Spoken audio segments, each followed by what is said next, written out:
To think something so small can connect you to everything that matters. When your life and all you love are on the line. HealthLink is always with you when every second counts in the emergency room, providing immediate access to your medical records. Because Bob has trouble remembering all his medications.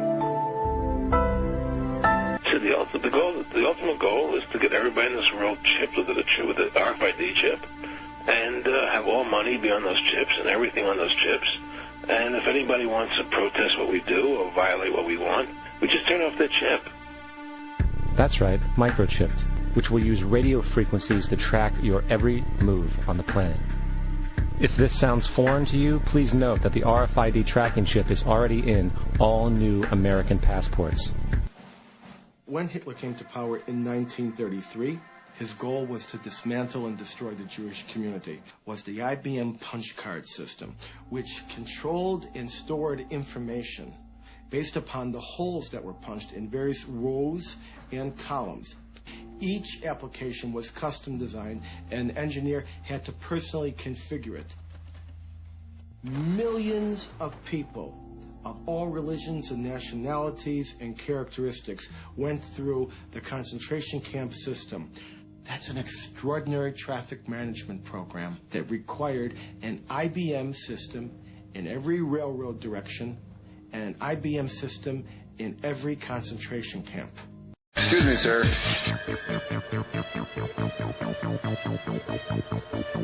Forgot your receipt.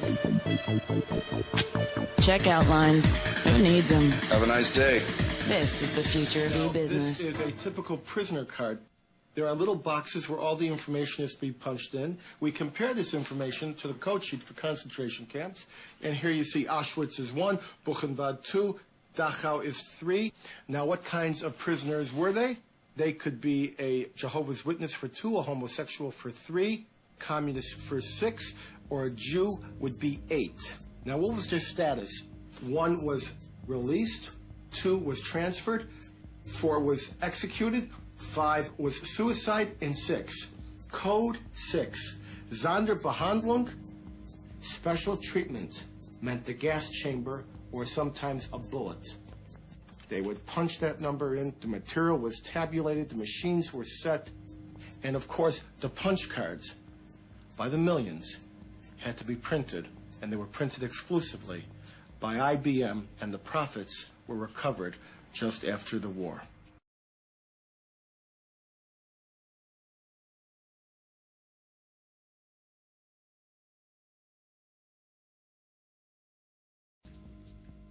IBM would, of course, say that it had no control over its German subsidiary. But here on October 9th of 1941, a letter is being written directly to Thomas J. Watson with all sorts of detail about the activities of the German subsidiary. None of these machines were sold. They were all leased by IBM, and they had to be serviced on site once a month, even if that was at a concentration camp such as Dachau, Buchenwald.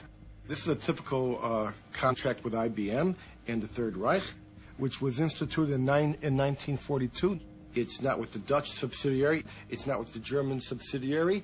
It is with the IBM Corporation in New York. And the final step is the implanted chip, which many people have already been manipulated into accepting under different pretenses. We have a Florida family who are really pioneers in a brave new world. They have volunteered to be the first ever to have microchip identification devices implanted into their bodies. After 9/11, I was really concerned with the security of my family. I wouldn't mind having something planted permanently in my arm that would identify me. In the end, everybody will be locked into a monitored control grid where every single action you perform is documented. And if you get out of line, they can just turn off your chip, for at that point in time, every single aspect of society will revolve around interactions with the chips. This is the picture that is painted for the future if you open your eyes to see it. A centralized one-world economy where everyone's moves and everyone's transactions are tracked and monitored, all rights removed. The most incredible aspect of all. These totalitarian elements will not be forced upon the people, The people will demand them.